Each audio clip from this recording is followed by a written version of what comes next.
while the ark was preparing. The disloyal course of the angels apparently continued for centuries without any outward manifestation of God's ability to check them.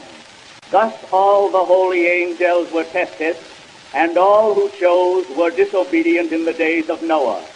Noah's family was singled out as exceptional in the statement, "Now Noah was perfect in his generation," implying that few or no others were perfectly generated of pure Adamic stock.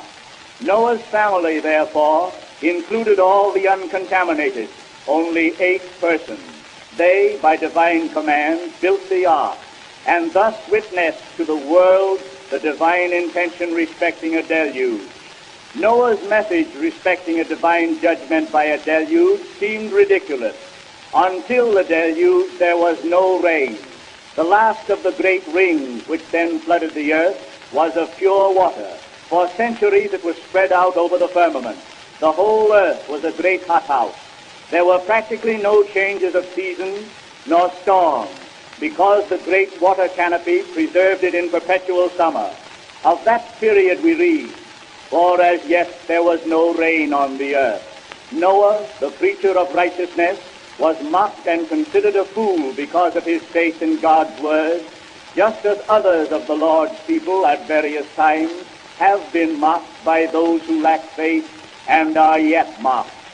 Finally, the deluge came. The fountains of the great deep canopy were broken up.